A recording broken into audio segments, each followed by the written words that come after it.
But there's a quiet hum that's underneath everything that never goes away. No matter how much you achieve, it's never quite enough. And that's not ambition, that's disconnection. Hi, I'm Beth Bonness, host of the Thought Echoes podcast. I learned so much in my conversation with author and speaker Judd Shaw about the gap between performing different versions of ourselves and creating authentic connections, and how to listen to that quiet hum of restlessness many of us have as a sign to dig deeper. I hope you enjoy this episode. Hi, Judd. It is so nice to meet you and have you on Thought Echoes podcast. I'm excited to talk about your new book. And as I said before we started the interview, when I got your book and the pitch for it, I started reading it and initially thought, "Oh, this is for guys.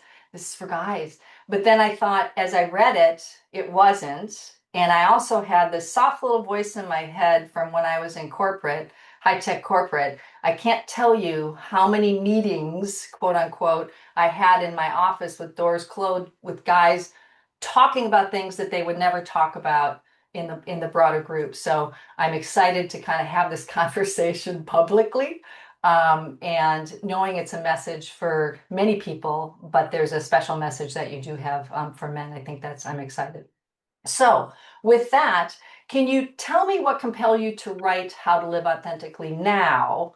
When you talk about success and identity and connection, why now? Sure.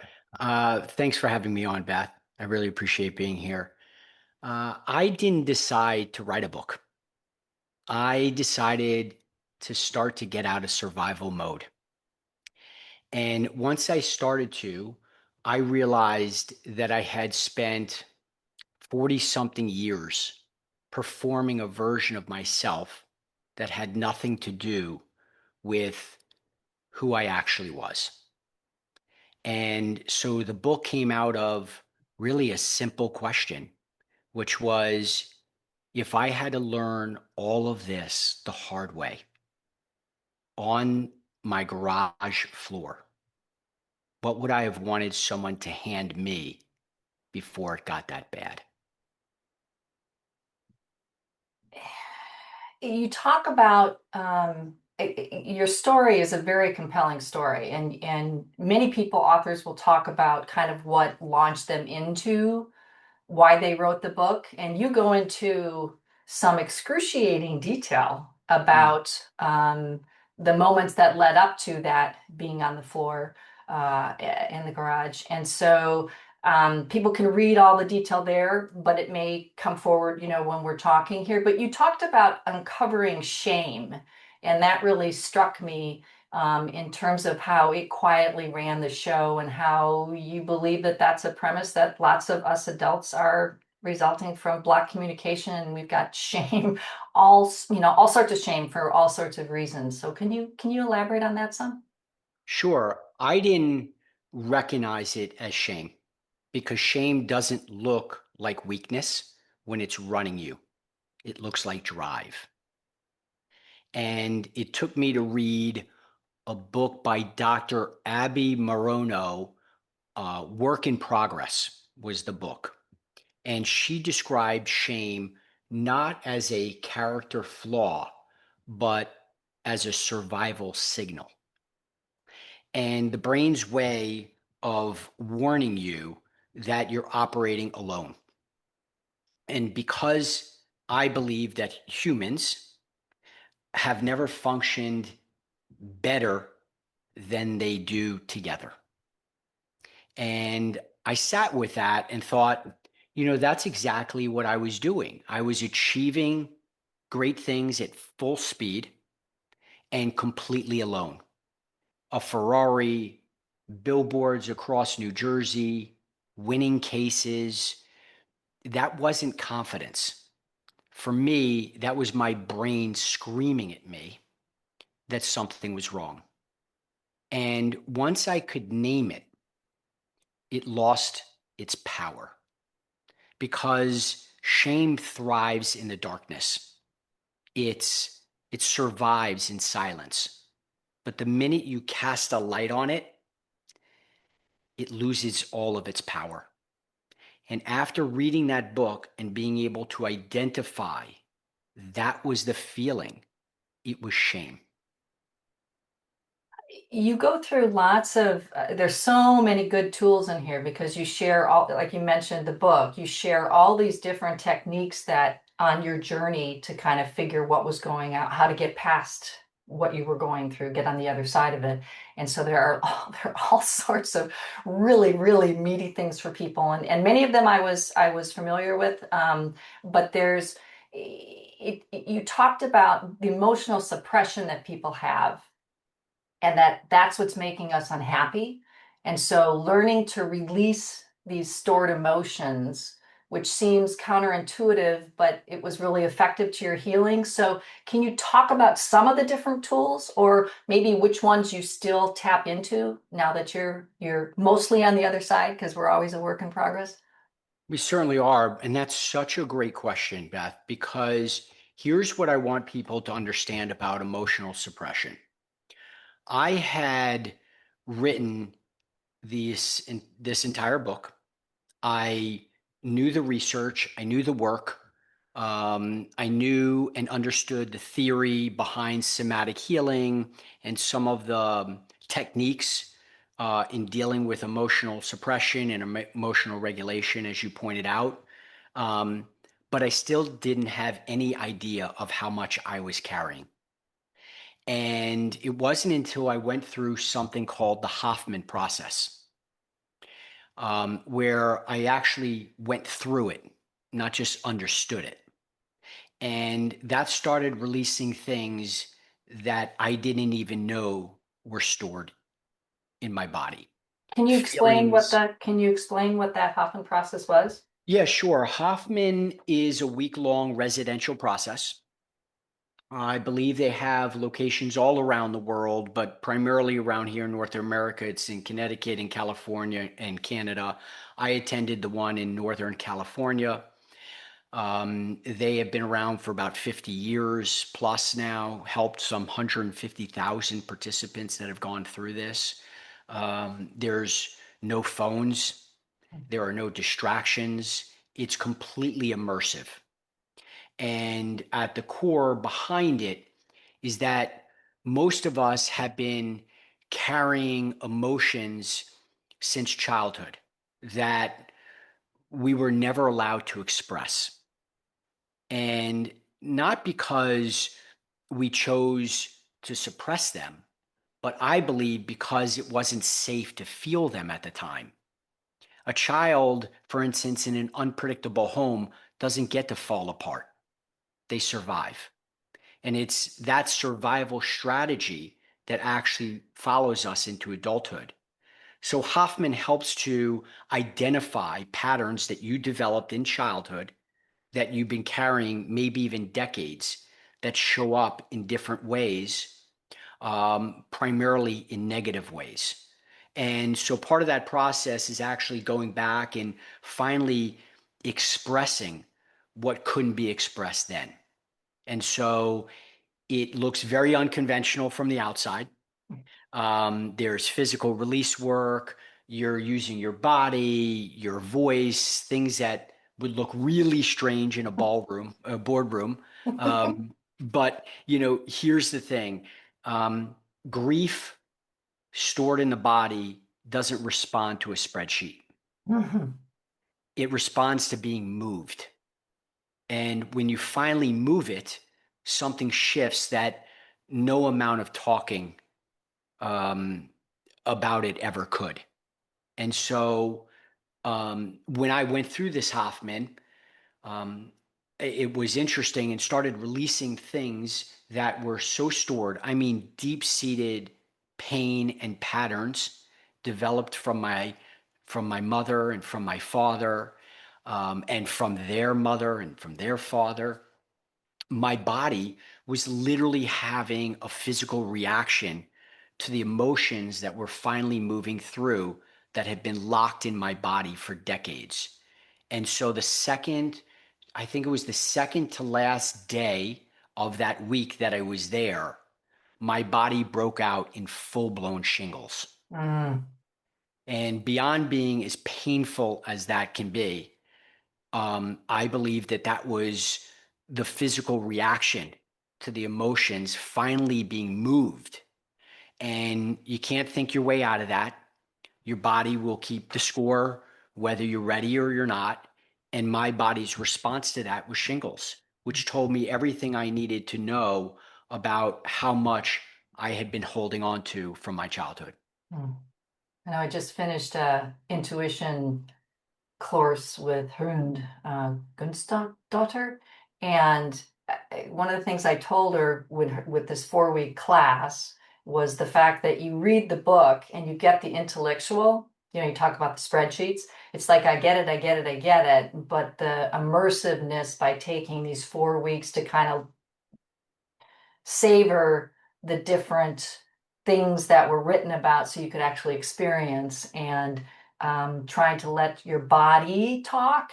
I'm very top heavy, I'm very analytical, and I think I'm very intuitive, but sometimes I get in my own way.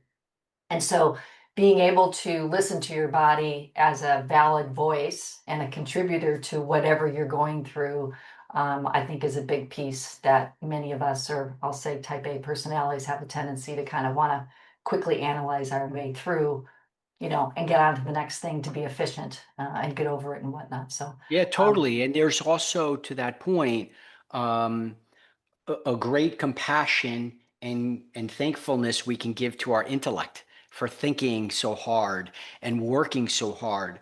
But there's a moment where you have to say, intellect, okay, it's backseat for you. I have to now deal with my emotional side, my spiritual side, my body. yeah, no, that was well said. You came up with the cure framework, and I know it's elaborate, and we don't. This isn't a half day, or even a day kind of seminar on it. But can you talk us through what the cure framework is and how that you came up with it, and then how effective it has been? Because you've got examples in the book where people have gone through and used that. Yeah, totally. Everything I've shared lives inside a framework that I developed called the Connection Cure. And CURE is an acronym, 4 letters, 4 movements. It's conscious awareness, understanding, renew, and expand. And the Venn diagram looks like a circle, and it's not a straight line because, as you just pointed out earlier in the conversation, this isn't a process that you can complete. It's a way of moving through the world. And the first step is conscious awareness, which begins with something actually deceptively simple. It's just becoming honest with yourself about where you actually are, not where you're performing, not where you want people to think that you're at, not where you believe is your success, but where you actually are. And for me, that was a phone call to my friend on a garage floor.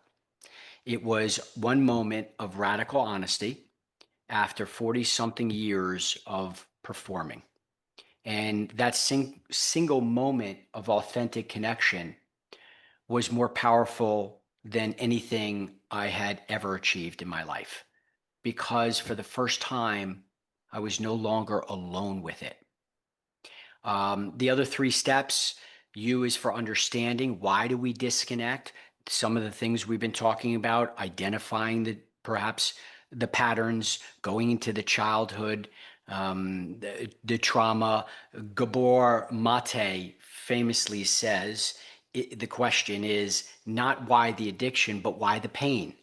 And so it's understanding, why are we showing up or why are we masking? R is for renewing those connections, first with yourself and then with others, safely.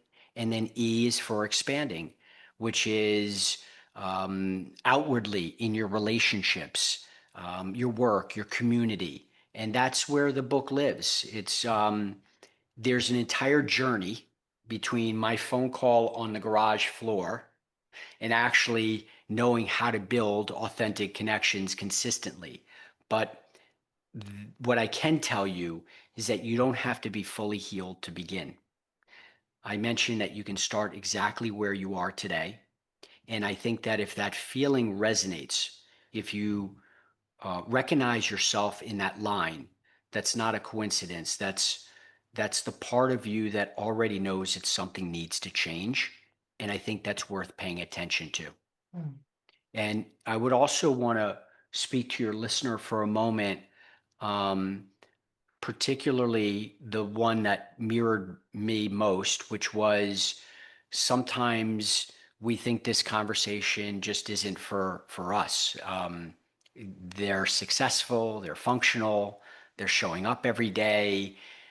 They're not curled up on the garage floor like I was, but there's a quiet hum that's underneath everything that never goes away. And that's restlessness. That's the sense that no matter how much you achieve, it's never quite enough. And that's not ambition, that's disconnection. That's what I had that I didn't recognize, disconnection from myself. And I think that most people spend their entire lives outrunning that feeling rather than turning towards it.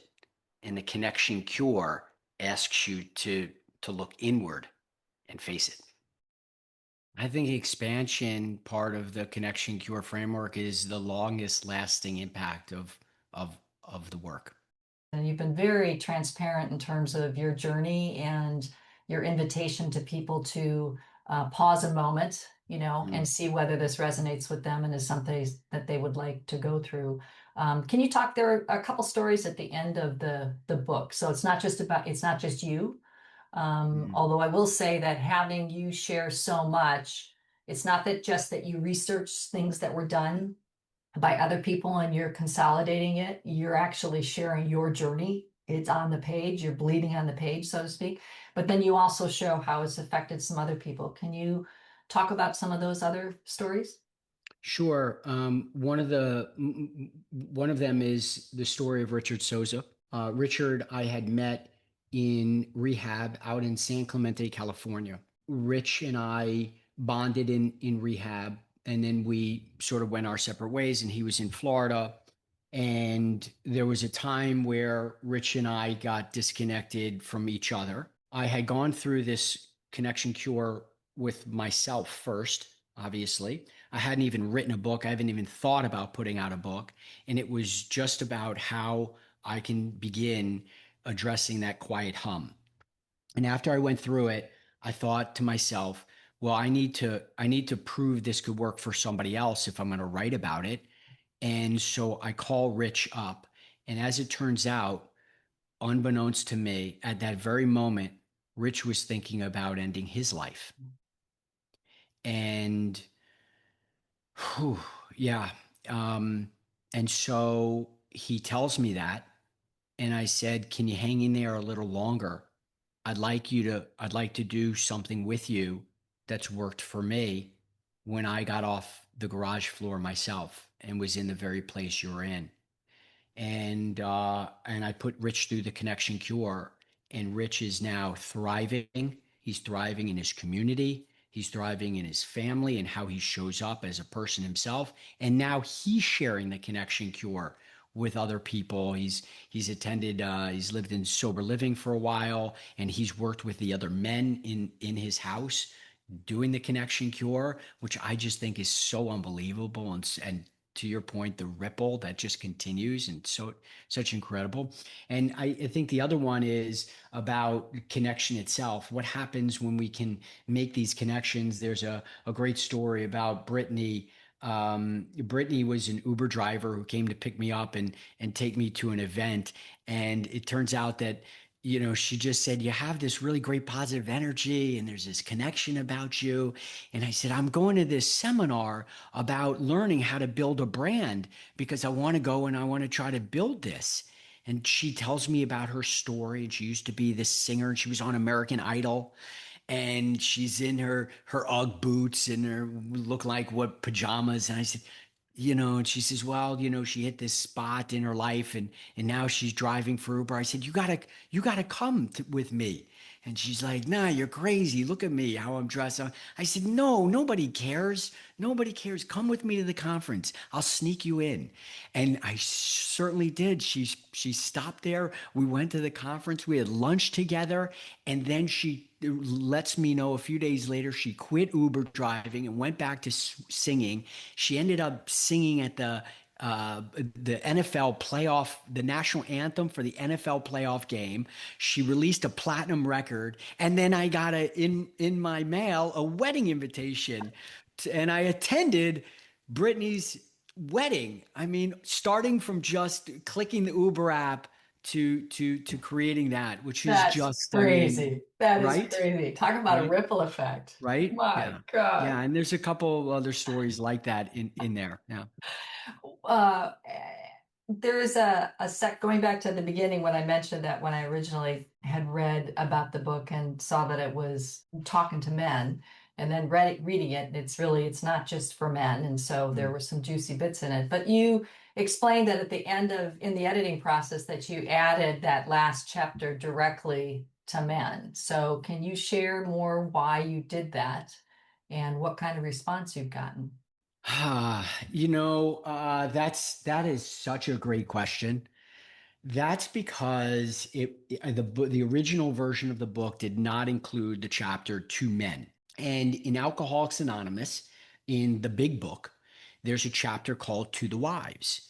And it's intended to speak back then, 50 years ago, it wasn't assumed that women were alcoholics. It was the men. And so the big book wanted to speak to wives to help them understand what their husbands and fathers were going through as alcoholics. And I had read that a long time ago, and I thought it was really interesting historically too, how we didn't think that women were alcoholics, and we were speaking to them as the support for Mm. men. And from that, this iteration came back of writing a specific chapter for men because I think that men carry this differently. And even though the connection cure and the journey that I like to hope the reader feels like I'm walking you through, not speaking to, is for anybody and everybody.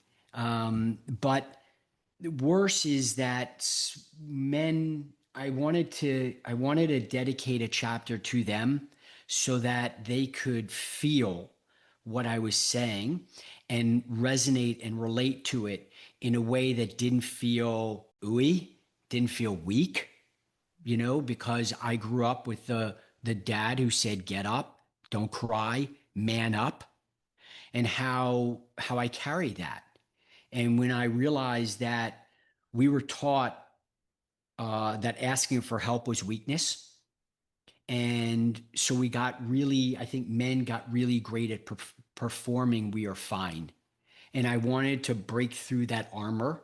Right, I have a podcast of my own called Behind the Armor, and so that was the purpose of speaking to men, is to help them break through that armor and say, I see you with the Ferraris and the success and the house. I had it all. I know what that feeling is like when it's still not enough.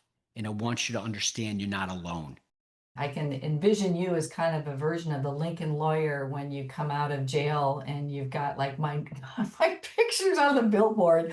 I can't be picked up outside of jail. I mean, it's just got TV series written all over it. So Right. maybe that'll be one of your ripple effects is that It's funny. you'll have a TV series on it.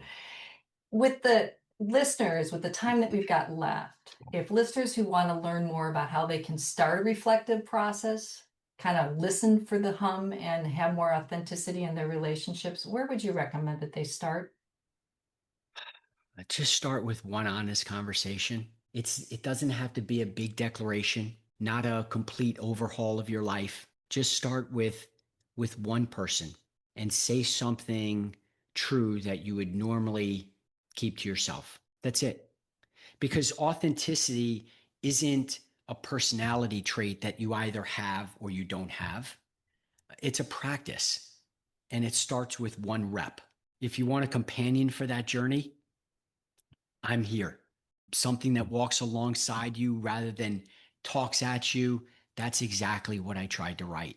How to Live Authentically, that comes out in May.